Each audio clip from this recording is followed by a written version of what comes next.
Bueno, muy buenas tardes a todos. Es un placer estar aquí, de manera que agradezco a los organizadores la invitación.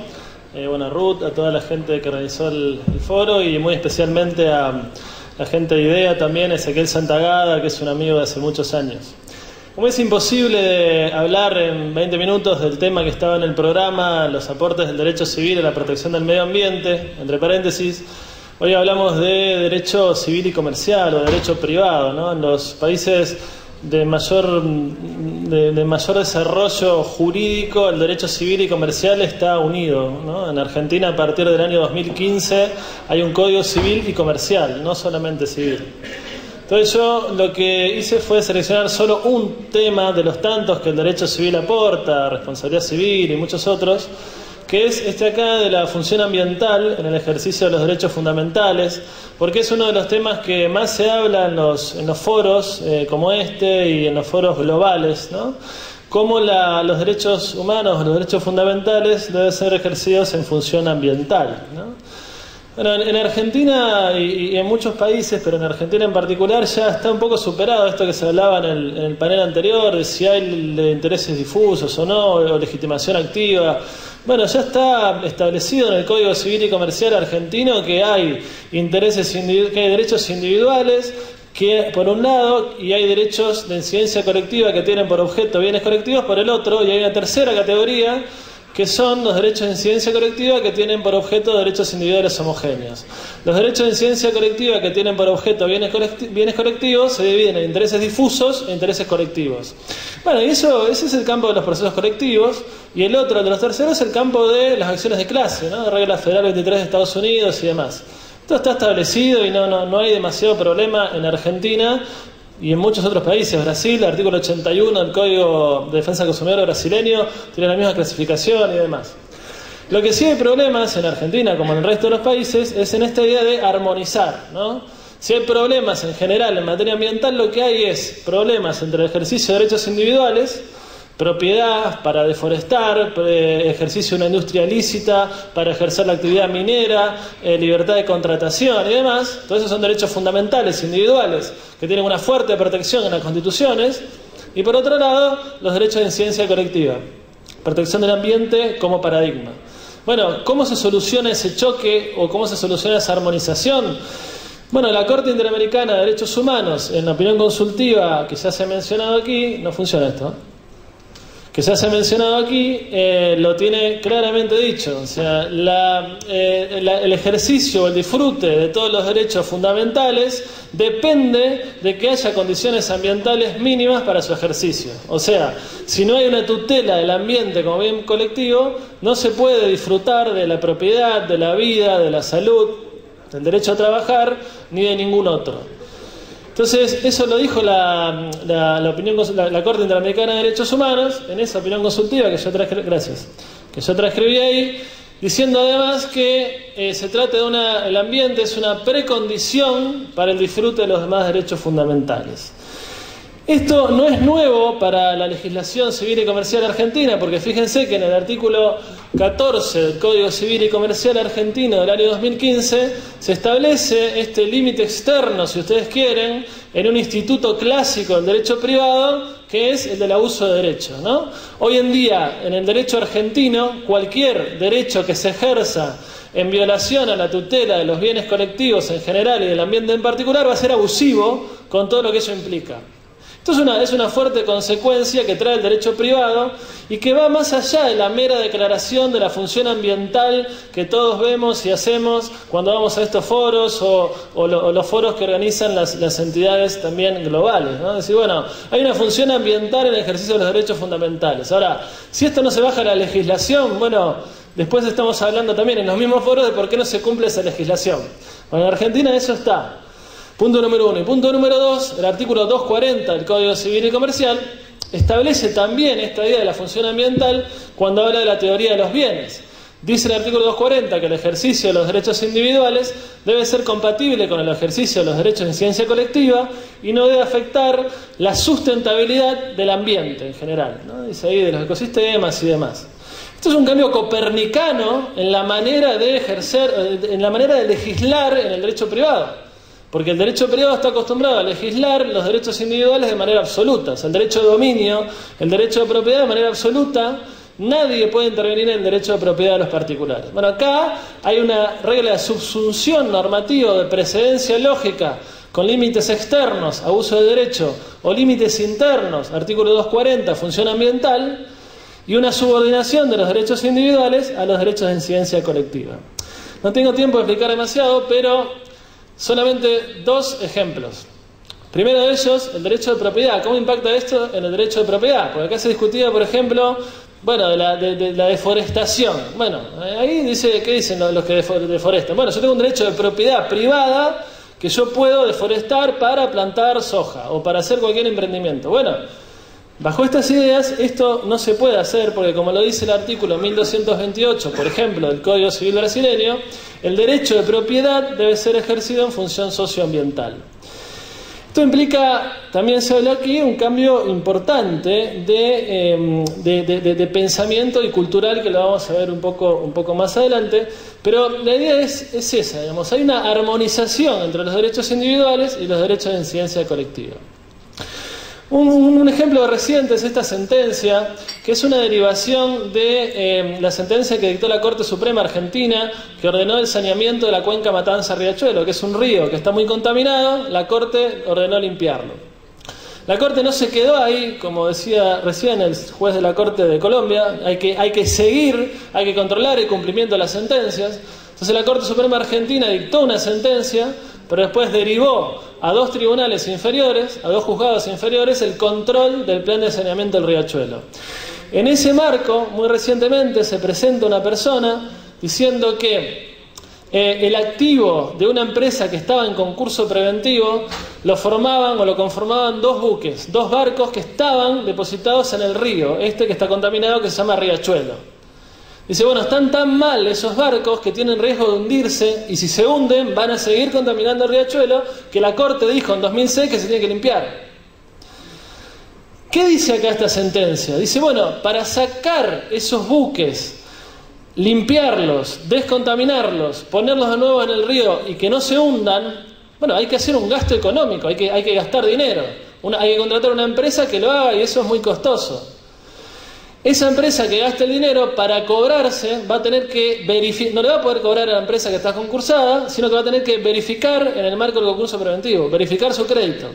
Con eso se amplía el pasivo de la fallida, vean cómo dice ahí, y con eso se perjudica al resto de los acreedores que ya verificaron. O sea, hay un perjuicio individual causado por la necesidad de protección del ambiente. ¿Qué hago ahí?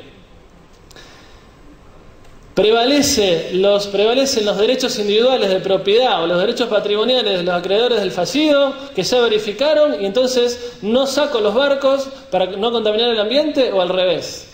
Bueno, fíjense lo que dice este tribunal, claramente aplicando las normas del artículo 240, dice que cuando esta colisión se produce entre derechos individuales y derechos colectivos, deben prevalecer en la idea de la función ambiental los derechos de incidencia colectiva, ¿no? Conforme a artículos 14 y 240. Acá sí se aplica la normativa ambiental, que es un poco lo que estamos discutiendo en estos foros y en muchos otros.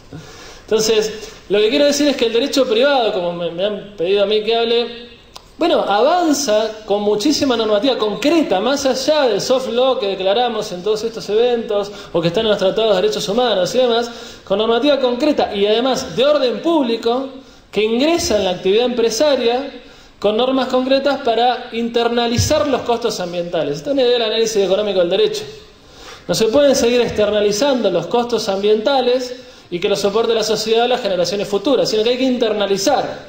Pero tampoco se pretende con esto solamente castigar a las empresas, recién se hablaba de multas, de indemnizaciones y demás, sino que también se pretende incentivar la incorporación de externalidades positivas, o sea, esta idea de las tecnologías limpias. No tiene que cerrar la empresa y clausurarse la empresa, sino que tiene que producir con tecnologías amigables para con el ambiente, ¿no? Entonces hay límites derivados de la función ambiental y también hay deberes positivos de proteger el ambiente, que es un poco lo que sucedió también en esta sentencia, que la traigo para que ustedes vean cómo esto se aplica. Reitero, no es que es algo que no se aplica. Esta era una empresa, una sociedad anónima que tenía un terreno de su propiedad en la península de Magallanes, en el sur de Argentina, que estaba sometida a un área de reserva natural. Se propone la empresa construir un emprendimiento hotelero, turístico y demás, y la provincia dicta 2 resoluciones impidiéndole eso, ¿no? En pos de la función ambiental. Entonces ahí, ¿qué dice el tribunal? Dice, bueno, hay un choque. ¿Entre qué? Bueno, lo que hablamos siempre, entre derechos individuales de la empresa. ¿Qué decía la empresa? Los terrenos, el inmueble es mío, es de mi propiedad, derecho individual. Yo ejerzo la industria lícita, es un derecho constitucional fuertemente protegido, a, bueno, hacer un emprendimiento, hacer un country y demás. Y por otro lado tengo la libertad de contratar con quien yo quiera respecto a mi propiedad. Y por otro lado, ¿qué dice el Estado provincial? Bueno, aquí hay un derecho de toda la comunidad de las generaciones futuras de disfrutar de esto que es una reserva natural. Fíjense lo que dice el tribunal, que en principio debe prevalecer el interés colectivo sobre el privado, ¿no? Esto es la idea de la prevalencia de la precedencia lógica. Mal pueden tacharse de nulos los actos administrativos de la provincia cuando ese accionar así lo manda la Constitución provincial y la Constitución nacional. O sea, se resuelve la idea de la función ambiental con los principios constitucionales. Un poco también lo que se hablaba antes acá. Hay que ser creativos, pero aplicar las normas, ¿no? Esa es una idea importante. Y el segundo y último de los puntos que toco de la idea de la función ambiental, primero dijimos la propiedad privada, el segundo, ya que estamos en un foro donde se habla mucho también de la idea de la contratación o del financiamiento, de la idea de los contratos, la función ambiental del contrato. Hubo un debate en los fundamentos del Código Civil y Comercial argentino acerca de si incorporar o no una idea como la que tiene el artículo 421 del Código Civil brasileño, que dice que la libertad de contratar debe ejercerse en el marco de la función social del contrato, ¿no? Esto también es un cambio copernicano en el modo de entender una de las figuras clásicas del derecho decimonónico, que es el contrato.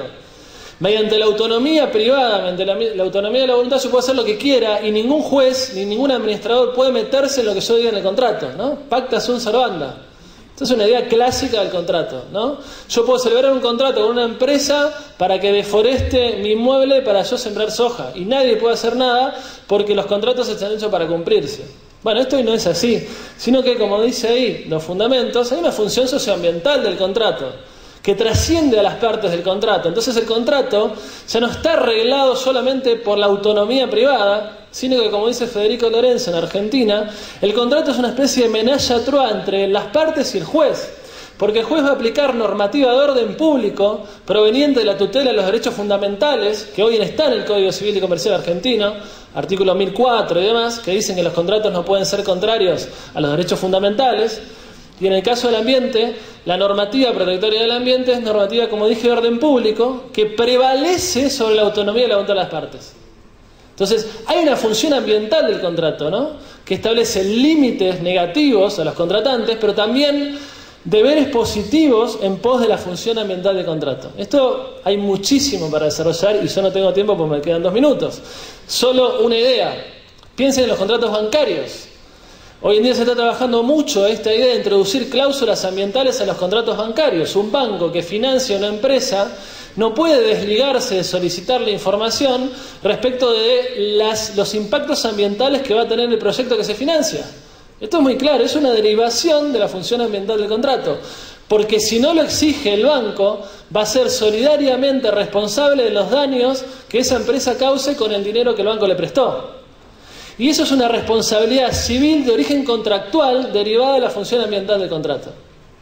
Bueno, esto es una cuestión bastante compleja que no tengo tiempo de explicarla, pero reitero, como dice esta sentencia en Argentina, y cito sentencias para que ustedes vean que la normativa se cumple, porque la normativa se cumple en tanto y en cuanto les resuelva los problemas a la gente, ¿no? En cualquier Estado de Derecho que se precie tal, como bien lo decía en alguna de sus exposiciones el juez de la Corte de Colombia, bueno, la jurisprudencia y los jueces son los que tienen que involucrarse para resolver los problemas, como en este caso, fíjense. El derecho de dominio tiene una función ambiental y también tiene una función ambiental el consumo. Uno de los más grandes problemas que tenemos en materia ambiental son los patrones insostenibles de consumo y de producción. Entonces, hay que poner en diálogo esa idea de la protección de la producción y la protección del consumo con la idea del consumo sustentable, como lo dice el artículo 1094 del Código Civil argentino y comercial. Esto que dije muy rápido, y perdón por la velocidad, quiero cumplir con el tiempo, y para terminar, solo un par de reflexiones que tienen alguna relación con la teoría de la decisión judicial que bien se comentaba en el panel anterior. Parece que estos conflictos ambientales nos enfrentan a conflictos complejos que no podemos relacionarlos o resolverlos de la misma manera que resolvemos un accidente de tránsito o un juicio ejecutivo. Tenemos que resolver los problemas un poco como se dice ahí, con esta idea del diálogo de fuentes, Eric Scheim en Alemania, ¿no? El Código Civil argentino ha receptado esta idea del diálogo vertical de fuentes en el artículo 1 del Código Civil y Comercial, que dice que los casos deben resolverse conforme con las leyes que resulten aplicables, por supuesto, pero de acuerdo a la Constitución Nacional y a los tratados de derechos humanos en que la República sea parte. Se dijo muy bien que los jueces no son la palabra, la boca que pronuncia la palabra de la ley. Y eso es así. Hoy el juez debe construir el caso con la ley ambiental, con la ley de consumidor, pero también con los tratados de derechos humanos y también con la Constitución Nacional. Diálogo vertical. Y también diálogo horizontal. Vamos a tener muchos casos que vamos a tener que aplicar no solo la ley ambiental, sino la ley administrativa, la ley de consumidor y muchas otras, y esos son diálogos de fuentes horizontales. Y muchas veces, como dice el artículo 2 del Código Civil y Comercial argentino, vamos a tener que aplicar valores y principios. Los valores y principios son verdaderas normas jurídicas que en materia ambiental resuelven los problemas. Muchos de los casos ambientales se resuelven con normas y principios jurídicos. Y yo sí coincido en que estamos frente a un verdadero cambio de paradigma y un verdadero cambio cultural, que en el caso argentino y en muchos otros, hemos leído sentencias del Tribunal colombiano, del Tribunal mexicano recientemente y demás, este cambio de paradigma sí resuelve los problemas. Fíjense, en este caso la Corte Suprema, que probablemente comente mi queridísimo amigo Guillermo Marchesi, un tema del agua potable, un tema tan complicado como el agua potable. Fíjense que la Corte tuvo intervención en este mismo problema en la década del 80, en 1980, este mismo problema, y no se resolvió el problema. Se resolvió en 2017, se resolvió en 2017 en base al cambio de paradigma. ¿Por qué? Fíjense lo que dice la Corte ahí. Lo encaró como diciendo esto, que el agua históricamente se reguló bajo un modelo antropocéntrico que regulaba o que entendía los bienes colectivos o los bienes ambientales en dándole proporción un beneficio a la persona. Y esto no sirve para solucionar los problemas ambientales, porque hoy el paradigma o el cambio cultural, el paradigma es ecocéntrico o sistémico, ¿no? Esa es la idea de la teoría de la decisión judicial y de la teoría de la argumentación para resolver los casos, ¿no? Resolver los problemas de un modo ecocéntrico o sistémico, porque los bienes ambientales tienen un valor en sí mismo.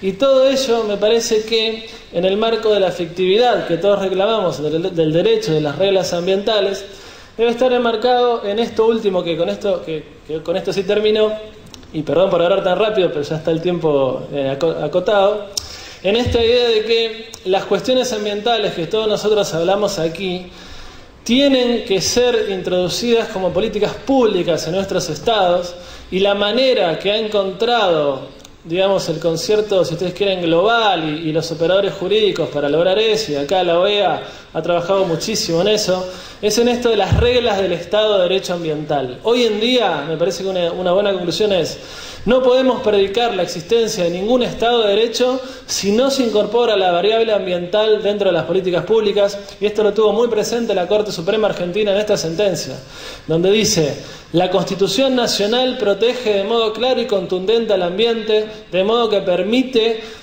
sustentar un componente ambiental del Estado de Derecho. No existe Estado de Derecho si no se introduce el componente ambiental. Y esta última parte es importante. La misma efectividad y eficacia que se reclama de los derechos, de la tutela de los derechos fundamentales individuales, está muy bien, y hay muchísima legislación y jurisprudencia, y la tiene que seguir habiendo para proteger a los derechos individuales, a la vida, a la salud, a la posibilidad de trabajar y demás, y de producir, porque eso es bueno y demás. Pero ese mismo énfasis, como dice la Corte ahí, tiene que predicarse también de los derechos de incidencia colectiva en general y del ambiente en particular, porque así le vamos a dejar un mejor mundo a las generaciones que nos sobrevendrán. Nada más y muchas gracias.